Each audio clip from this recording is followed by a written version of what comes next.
Hello viewers, welcome back to our channel. My name is Swati और आज की इस वीडियो में हम डिस्कस करने जा रहे हैं class 8 maths chapter 2 linear equation in one variable. तो दोस्तों, इस चैप्टर से रिलेटेड जितने भी कॉन्सेप्ट और जितने भी टॉपिक आपके बुक में दिए हुए हैं हम सभी डिस्कस करेंगे इस वीडियो में। लेकिन उससे पहले मेरी आपसे रिक्वेस्ट है, अगर आपने हमारे चैनल को सब्सक्राइब नहीं किया है तो प्लीज़ हमारे चैनल को सब्सक्राइब करें और बेल आइकन दबाना ना भूलें ताकि आने वाली सभी वीडियोस आपको मिलती रहे। तो चलो शुरू करते हैं अपना chapter 2 linear equation in one variable. तो देखो, इससे पहले हमने छोटी क्लासेस में पढ़ा हुआ है कि एक्सप्रेशंस और इक्वेशंस होती क्या है। यहाँ पे बात करेंगे हम इक्वेशंस की। तो सबसे पहले हमें पता होना चाहिए इक्वेशंस क्या होती है।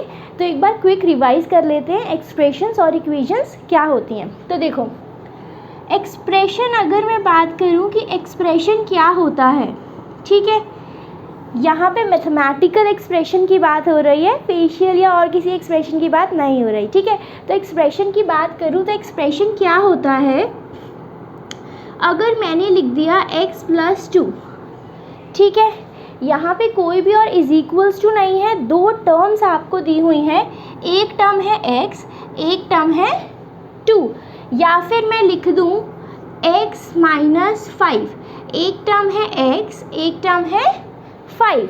तो इन दोनों को हम क्या कहते हैं, अगर बीच में कोई साइन लगा है प्लस या माइनस का तो वो क्या होती है, उसके आगे पीछे वाली सब टर्म्स होती हैं, ठीक है। तो ये हो गई, यहाँ पे दो टर्म्स है x और 2। तो इस तरह से जब दो टर्म्स को मिला के बनता है तो उसको हम क्या कहते हैं, एक्सप्रेशन कहते हैं। अपने मैथमेटिकल टर्म्स में हम क्या कहते हैं, हम इसे कहते हैं एक्सप्रेशन। यानी x+2 is a expression here and x-5 is also an expression, ठीक है। अब हम बात करते हैं इक्वेशन की। तो देखो, इक्वेशन क्या होती है, इक्वेशन होती है अगर मैं इसके बीच में लगा दूं x+2, यहाँ पे मैंने इज इक्वल्स टू लगा दिया और लिख दिया 2, ठीक है। अब x+2 इज इक्वल टू 2 लिख दिया मैंने, तो ये अब हो गई इक्वेशन। एक्सप्रेशन और इक्वेशन में इतना ही डिफरेंस है कि इक्वेशन में बीच में क्या आता है, इज इक्वल्स टू आता है, ठीक है। और एक्सप्रेशन में कहीं पे भी इक्वल्स टू नहीं दिया होता, बस आपको दो टर्म्स, तीन टर्म्स, चार टर्म्स इस तरह से उनको कंबाइन कर दिया जाएगा और कहीं पे भी इक्वल्स टू नहीं दिया होगा, तो ये बन जाएगा एक्सप्रेशन। लेकिन अगर इसी में जैसे यहाँ पे था x-5, अगर यहाँ मैं इज इक्वल टू लगा दूँ, लेट से 1 लिख दिया, अब ये क्या बन गई, अब ये एक इक्वेशन बन गई है, ठीक है। इक्वेशन के लिए बेसिकली क्या चाहिए होता है, एक तो इज इक्वल टू चाहिए होता है।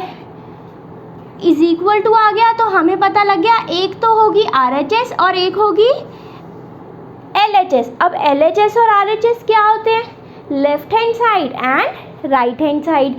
तो यहाँ पे लेफ्ट हैंड साइड क्या हो गई, अगर इस इक्वेशन में मैं बात करूँ तो लेफ्ट हैंड साइड हो गई आपकी x-5 और राइट हैंड साइड हो गई 1, ठीक है। क्लियर हो गया। एक्सप्रेशन क्या होता है, एक्सप्रेशन में सिर्फ टर्म्स दिए होते हैं हमें और उनके आसपास क्या लगा दिए होते हैं, प्लस माइनस, इस तरह से आपको ऐड या सब्ट्रैक्ट करने को दे दिया होता है एक्सप्रेशंस, ठीक है। अगर मैं बात करूँ इक्वेशन की, तो इक्वेशन के लिए क्या होता है, इक्वेशन में इज इक्वल्स टू ज़रूर लगा होता है। अगर इज इक्वल टू लगा हुआ है, लेफ्ट हैंड साइड और राइट हैंड साइड गिवन है, तो यानी वो क्या हो जाएगा, वो हमारी इक्वेशन बन जाएगी। तो हमने पढ़ा इक्वेशन क्या होती है। अब आपको देखो क्या दिया हुआ है, चैप्टर का नाम है linear equation in one variable, ठीक है। तो पहले हम इन दोनों टर्म्स को देखते हैं, लीनियर इक्वेशन क्या है। तो इक्वेशन मतलब मैंने आपको क्या बताया है कि इक्वेशन के लिए बीच में क्या होना चाहिए, इज इक्वल्स टू का साइन होना चाहिए। अब लीनियर का मतलब क्या होता है, तो देखो, अब अगर मैं लिख दूं x² + 2x + 7 is equal to 1, ठीक है, तो ये क्या हो जाएगी, ये एक इक्वेशन है। क्यों है ये इक्वेशन, बीच में इज इक्वल टू का साइन दे रखा है और लेफ्ट हैंड साइड और राइट हैंड साइड गिवन है, तो ये क्या हो गई, ये इक्वेशन हो गई, ठीक है। अब लेकिन क्या ये लीनियर इक्वेशन है, इसमें आ गया x की पावर 2, इसमें जो हाईएस्ट पावर दे रखी है वेरिएबल की, वेरिएबल क्या होते हैं आपके, जो भी ABC A to Z जितने भी अल्फाबेट, अगर हम यहाँ पे कोई भी अल्फाबेट यूज करते हैं उसे हम क्या कहते हैं, वेरिएबल कहते हैं, ठीक है। अब इस वेरिएबल की हाईएस्ट पावर यहाँ पे क्या है, या इस इक्वेशन में हाईएस्ट पावर ऑफ वेरिएबल है 2। अब हाईएस्ट पावर ऑफ वेरिएबल है 2, तो क्या मैं कह सकती हूँ ये एक लीनियर इक्वेशन है? नहीं। क्यों? क्योंकि लीनियर इक्वेशन का मतलब होता है जिसकी हाईएस्ट पावर क्या होनी चाहिए? 1 होनी चाहिए। लीनियर इक्वेशन में हाईएस्ट पावर होनी चाहिए 1। अगर मैं लिखती हूँ कि 2x + 7 = 5, तो अब मैं कह सकती हूँ कि ये एक लीनियर इक्वेशन है। क्यों? क्योंकि इसकी हाईएस्ट पावर क्या है? इसमें वेरिएबल है x और हाईएस्ट पावर क्या है?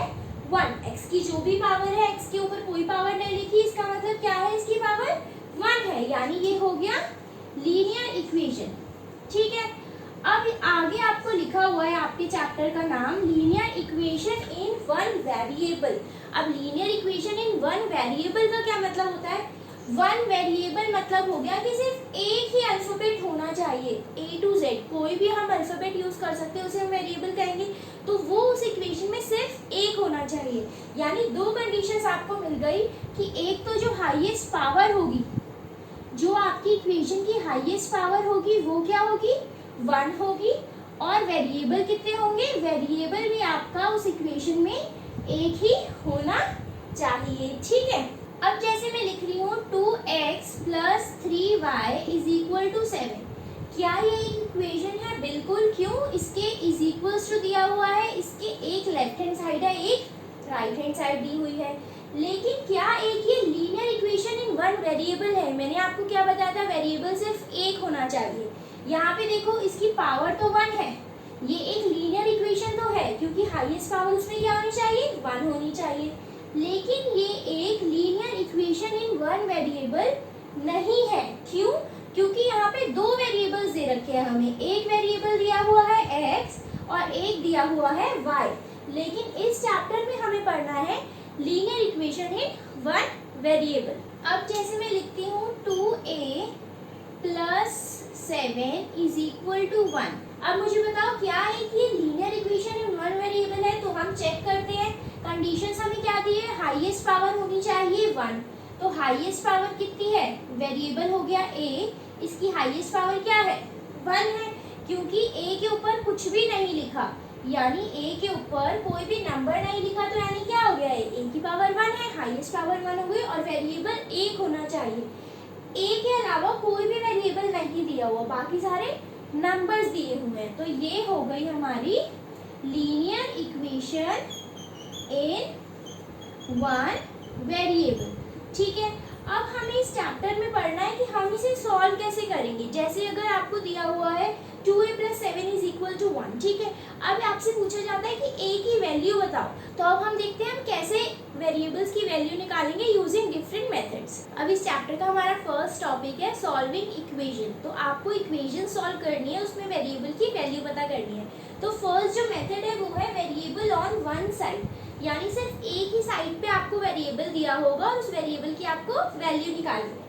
तो इसके डिफरेंट मेथड्स होते हैं सॉल्व करने के। पहले हम इक्वेशन लिख लेते हैं 2x - 3 = 7। लेट्स से ये आपको इक्वेशन दी हुई है 2x - 3 = 7। ये एक लीनियर इक्वेशन है, x की पावर 1 है और सिर्फ एक ही वेरिएबल है, तो यानी ये क्या हो गई? Linear equation in 1 variable.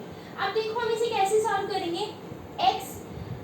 2x - 3 = 7 दिया है, -3 है ना, या फिर x के साथ 2 है। यहाँ पे x के साथ जितनी भी चीज़ें दी हुई हैं हमें एक एक करके डिलीट करनी है, एक एक करके मिटानी है। तो आप कहो कि कैसे मिटाएंगे? अगर मैं -3 को 3 के साथ प्लस कर दूँ तो क्या हो जाएगा? प्लस माइनस माइनस, यानी 3 - 3 क्या हो जाएगा? 0। तो यानी ये दोनों क्या हो जाएंगे? कैंसिल आउट हो जाएंगे। तो हम क्या करेंगे? हम दोनों साइड +3 ऐड करेंगे। ऐसा नहीं है कि हम एक ही साइड +3 करने की दूसरी साइड नहीं करेंगे, हमें दोनों साइड करना होगा। क्यों? क्योंकि बीच में = लगा है, तो हमें दोनों इक्वेशंस को, दोनों साइड्स को हमें बैलेंस करके चलना होगा, LHS को भी और RHS को भी। और जो चीज़ हम राइट हैंड साइड पे करेंगे वही हम लेफ्ट हैंड साइड पे करेंगे। ठीक है, तो अभी आपको दिया हुआ है 2x - 3, मैंने बताया +3 करेंगे, +3 इधर कट गया तो +3 इधर भी करेंगे, 7 + 3 हो गया। अब इसे सॉल्व कर लो। 2x ये कैंसिल हो गया, = क्या हुआ? 7 + 3 = 10। अभी 2 यहाँ पे क्या हो रहा है? 2 यहाँ पे मल्टीप्लाई हो रहा है, तो हम क्या करेंगे, एक नंबर 2 को डिवाइड भी कर देंगे इसे कैंसिल आउट करने के लिए। और हमने LHS में 2 को डिवाइड करा है, तो RHS में भी 2 को डिवाइड करेंगे। 2 से 2 कट गया, 2 1 सा 2, 2 5 सा 10, तो आपकी वैल्यू आ गई x इज इक्वल टू 5। ये तो हो गया आपका एक मेथड, ठीक है। और एक और मेथड है जो हम बहुत यूज करेंगे, क्यों, क्योंकि वो थोड़ा क्विक मेथड है, ठीक है। तो उसको हम कहते हैं ट्रांसपोर्टेशन मेथड। ट्रांसपोर्टेशन मेथड, इसका नाम ट्रांसपोर्टेशन मेथड क्यों है, क्योंकि हम एक एक चीज को उठा के दूसरी साइड लेके जाएंगे, एक चीज को उठा के दूसरी साइड ट्रांसफर करेंगे, तो ये मेथड हो गया ट्रांसपोर्टेशन मेथड। अब हम इसी इक्वेशन को दूसरी तरह सॉल्व करते हैं इस मेथड से, 2x minus 3 is equal to 7। अब ट्रांसपोर्टेशन मेथड से इसे देखो कैसे करेंगे, यहाँ पे है 2x, इसे यही रहने देते हैं, 3 के आगे वाला साइन देखेंगे, हर डिजिट के आगे वाला साइन देखेंगे, हर टर्म के आगे वाला साइन देखेंगे। जैसे 2x का साइन क्या है, यहाँ पे पॉजिटिव साइन है, 3 का साइन यहाँ पे क्या है, नेगेटिव साइन है, तो यानी 3 यहाँ पे माइनस हो रहा है, उधर जाके क्या हो जाएगा, प्लस हो जाएगा। अगर माइनस होगा तो प्लस हो जाएगा, प्लस होगा तो माइनस हो जाएगा, डिवाइड हो रहा होगा तो मल्टीप्लाई हो जाएगा, मल्टीप्लाई हो रहा होगा तो डिवाइड हो जाएगा, ठीक है। अभी 2x माइनस 3 है, इधर 7, इधर यहाँ पे क्या हो रहा है, सब्ट्रैक्ट हो रहा है, उधर जाके क्या हो जाएगा, प्लस 3 हो जाएगा, ठीक है। अभी 2x ऐसे ही लिखे रहने देते हैं, 7 + 3 इज 10। अभी 2 यहाँ पे क्या हो रहा है, कोई साइन नहीं लगा, यानी ये क्या हो रहा है, मल्टीप्लाई हो रहा है, 2 इसके साथ मल्टीप्लाई हो रहा है, तो उधर जाके क्या हो जाएगा, डिवाइड हो जाएगा, 10/2, देन 2 1 सा 2 5 सा, तो x की वैल्यू आ गई आपकी, x इज इक्वल टू 5। देखो दोनों तरह से किसी भी मेथड से आप कर लो, आपका आंसर सेम ही आएगा, लेकिन ज्यादातर हम इस मेथड से सॉल्व करेंगे क्योंकि ये ज्यादा इजी होता है। ऐसा नहीं कि मुश्किल है, मुश्किल ये भी नहीं है, लेकिन इसमें कम टाइम लगता है, तो हम ट्रांसपोर्टेशन मेथड से सॉल्व करेंगे। अब हमारा नेक्स्ट टॉपिक है solving equation having variable on both sides, यानी दोनों तरफ हमें वेरिएबल्स गिवन होंगे। तो इसके लिए हम एक एग्जांपल ले लेते हैं, 2x minus 3 is equal to x plus 2, ठीक है। ये एक इक्वेशन दे रखी है आपको, और वेरिएबल ऑन बोथ साइड्स, यानी दोनों तरफ आपको वेरिएबल्स गिवन है, तो हमें इसमें कुछ नहीं करना, ट्रांसपोर्टेशन मेथड से हम ही करेंगे, बहुत इजी हो जाएगा। x वाले एक साइड ले आएंगे और जो नंबर्स है वो एक साइड ले आएंगे। तो इसके लिए क्या करेंगे हम, यहाँ पे 2x है, x के आगे साइन कौन सा है, यहाँ पे कोई भी साइन नहीं दिया हुआ, यानी ये एक पॉजिटिव वेरिएबल है। ऐसा नहीं कि इसके पीछे प्लस का साइन लिखा है तो इसको हम पॉजिटिव मान रहे हैं, नहीं, अगर यहाँ पे माइनस होता, लेट से x माइनस 2 होता, तो भी हम x का जो साइन मानते हैं वो पॉजिटिव ही मानते हैं, ठीक है। अभी x का साइन है पॉजिटिव, अब यहाँ पे पॉजिटिव है तो उधर जाके क्या हो जाएगा, नेगेटिव हो जाएगा, तो यानी 2x माइनस x हो जाएगा। अभी यहाँ पे 3 का साइन क्या है, 3 यहाँ पे सब्ट्रैक्ट हो रहा है, यहाँ पे सिर्फ 2 बच गया है ना, अब यहाँ पे 3 सब्ट्रैक्ट हो रहा है, उधर जाके क्या हो जाएगा, उधर जाके ऐड हो जाएगा, तो यानी 2 + 3 हो गया। अभी इसे सॉल्व कर लो, 2x में से एक x गया तो क्या बचा, 1x बचा, इज इक्वल टू 2 + 3 इज 5। तो देखो हमने ये किस मेथड से करा है, हमने ये करा है ट्रांसपोर्टेशन मेथड से, और कितना क्विकली हमारा हो गया ये वाली इक्वेशन सॉल्व। तो अगर दोनों साइड आपको वेरिएबल्स दिए हो तो आपको क्या करना है, वेरिएबल्स को एक साइड रख लेना है और नंबर्स को दूसरी साइड ले जाना है, यानी LHS पे आप वेरिएबल्स इकट्ठे कर लो और जितने भी नंबर्स हैं वो RHS पे लेके चले जाओ। और करेंगे कैसे, प्लस का हो जाएगा माइनस, माइनस का हो जाएगा प्लस, डिवाइड का हो जाएगा मल्टीप्लाई, और मल्टीप्लाई का हो जाएगा डिवाइड, ठीक है। इस तरह से हो जाएगा, यानी अगर यहाँ पे माइनस है तो प्लस हो जाएगा, प्लस है तो माइनस हो जाएगा, मल्टीप्लाई है तो डिवाइड हो जाएगा, और डिवाइड है तो मल्टीप्लाई हो जाएगा। और ये कब होगा, जब हम LHS से कोई चीज़ उठा के RHS में लेके जाएंगे, या फिर हम RHS से कोई चीज़ उठा के LHS में लेके जाएंगे। तो हम चलते हैं इसके नेक्स्ट टॉपिक पे। तो आपका नेक्स्ट टॉपिक है क्रॉस मल्टीप्लिकेशन मेथड। तो देखो क्रॉस मल्टीप्लिकेशन मेथड का मतलब है कि हम जो इधर का डिनोमिनेटर है वो इधर के न्यूमरेटर में मल्टीप्लाई हो जाएगा, और जो इधर का डिनोमिनेटर है वो इधर के न्यूमरेटर में मल्टीप्लाई हो जाएगा, मतलब क्रॉस मल्टीप्लाई कर रहे हैं हम इसको इससे और इसको इससे, ठीक है। तो ये हो गया आपका क्रॉस मल्टीप्लिकेशन मेथड। अब हम इसमें क्या करेंगे, मैंने कहा ये हो जाएगा इस वाली टर्म से मल्टीप्लाई, यानी 8 इस पूरी टर्म से मल्टीप्लाई हो जाएगा, तो हम कैसे लिखेंगे 8 multiply by X plus 1 is equal to, बीच में है ये ऐसे ही रहेगा। अभी यहाँ पे नीचे क्या है 2x प्लस 3, ये कहाँ चला जाएगा, इधर चला जाएगा, यहाँ पे डिवाइड हो रहा है, उधर जाके क्या हो जाएगा मल्टीप्लाई, यानी 3 और ब्रैकेट में लिखेंगे ये वाली टर्म यानी 2x प्लस 3।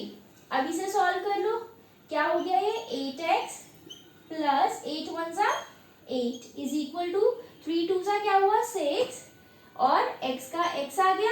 अभी जो भी साइन है यहाँ पे प्लस दिया हुआ है तो प्लस, माइनस होता तो माइनस लिखते। अभी 3 को 3 से मल्टीप्लाई करोगे 3 3 सा 9। तो अब हम क्या करेंगे, ये हो गया हमारा सॉल्विंग इक्वेशन जब दोनों साइड वेरिएबल गिवन हो, ठीक है। तो यहाँ पे भी x दिया हुआ है और RHS में भी x दिया हुआ है, दोनों साइड दिया हुआ है। तो अब हम क्या करेंगे x को एक साइड लिख लेंगे और नंबर्स को एक साइड कर लेंगे। तो यहाँ पे है 8x 6x, यहाँ पे क्या हो रहा है प्लस हो रहा है, इसका साइन क्या है यहाँ पे प्लस है। ऐसा नहीं कि इसके पीछे जो साइन है वो मैंने देखा है, नहीं, इसके आगे कुछ भी साइन नहीं दे रखा। यानी जब किसी नंबर के आगे कोई भी साइन नहीं होता है, किसी टर्म के आगे कोई भी साइन नहीं होता, तो हम क्या कंसीडर करते हैं कि वो एक पॉजिटिव टर्म है। तो ये पॉजिटिव है तो इधर आके क्या हो जाएगी नेगेटिव हो जाएगी।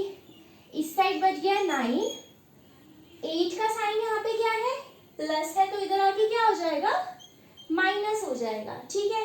अब देखो 8x माइनस 6x, यानी ये क्या हो गया 8x माइनस 6x, 8 में से 6 गया 2 बचेगा, तो ये हो गया 2x is equal to 9 minus 8। 9 minus 8 क्या होता है 1 होता है, तो इज इक्वल टू लगा दो और यहाँ लिख दो 1।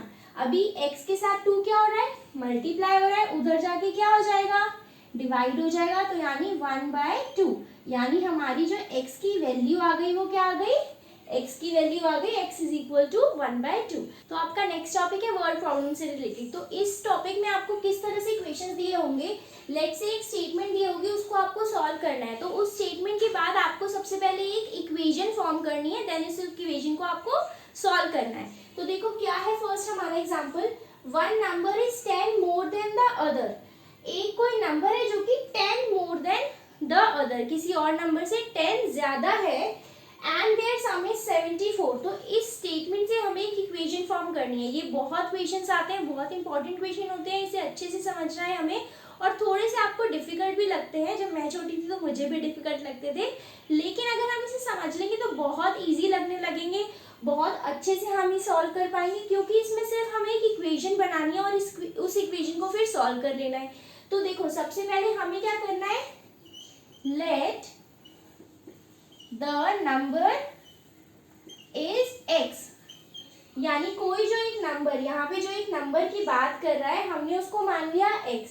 अभी आपको स्टेटमेंट दिया है one number is 10 more than the other. ये जो अदर नंबर है हमने इसे क्या माना है x माना है, 10 मोर देन है, तो यानी जो सेकेंड नंबर आपको दिया हुआ है वो क्या है 10 मोर, यानी x में 10 आप प्लस कर दो, 10 मोर देन यानी x में 10 प्लस कर दो। अगर दिया हुआ था 10 लेस देन द अदर, तो यानी 10 हम x में से माइनस कर देते, यहाँ पे प्लस दिया हुआ है तो हमने प्लस का साइन लगा दिया। अब क्या दिया हुआ है, देयर सम इज 74, यानी इन दोनों नंबर्स का, किन दोनों नंबर्स का, एक नंबर हो गया x और सेकंड नंबर हो गया 10 प्लस x, इन दोनों नंबर्स का जो सम है, यानी इन दोनों नंबर्स को ऐड करके हमारा आंसर आना चाहिए 74। अगर यहाँ पे डिफरेंस बोला होता तो हम इन दोनों को सब्ट्रैक्ट करते, लेकिन यहाँ पे हमें क्या दिया हुआ है, सम दिया हुआ है, किसके इक्वल 74 के। तो हम इसे कैसे लिखेंगे, हम लिखेंगे ATQ। अब ATQ का मतलब क्या होता है, ATQ होता है अकॉर्डिंग टू क्वेश्चन। ये आप लिखोगे, इससे आपका रिप्रेजेंटेशन, इससे अब आपका इम्पैक्ट एग्जामिनर पे बहुत अच्छा पड़ेगा। तो आपको लिखना होगा ATQ यानी according to question. According to question क्या कहा है हमसे, क्वेश्चन में आपको बोला था कि देयर सम इज 74, यानी x प्लस 10 प्लस x, यही तो है, एक नंबर ये है और एक नंबर 10 प्लस x है, तो इनका सम है। हमने एडिशन का साइन लगाया है बीच में, क्योंकि हमें दिया है सम इज 74, यानी x plus 10x plus x is equal to 74। तो अकॉर्डिंग टू इक्वेशन होगी आपकी इक्वेशन क्या बन गई, x plus 10 plus x is equal to 74। अब इसे सॉल्व कर लो, सिंपल हो गया। क्या हो जाएगा, x plus 10 plus x is equal to 74। x plus x क्या हो जाएगा, 2x। 10 यहाँ पे क्या हो रहा है, 10 के आगे क्या है, प्लस का साइन है, उधर जाके क्या हो जाएगा, माइनस हो जाएगा। 74 माइनस 10, ये हो गया 2x।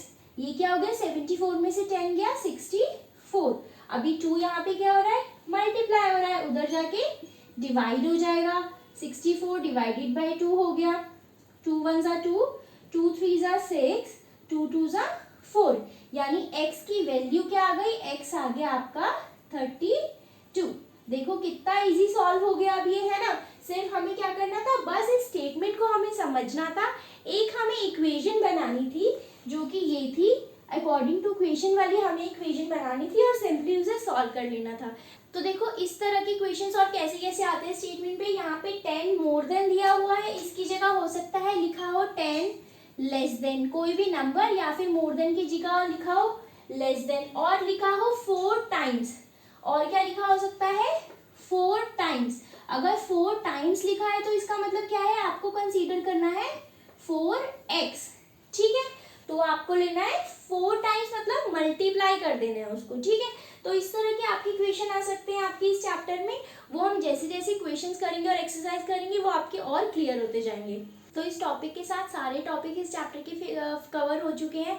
कोई भी डाउट हो आपको तो आप कमेंट सेक्शन में लिख के हमसे पूछ सकते हैं। और अगर आपने हमारे चैनल को अभी तक सब्सक्राइब नहीं किया है तो प्लीज़ हमारे चैनल को सब्सक्राइब करें और बेल आइकन दबाना ना भूलें ताकि आने वाली सभी वीडियोज़ आपको मिलती रहे। Thank you for watching this video.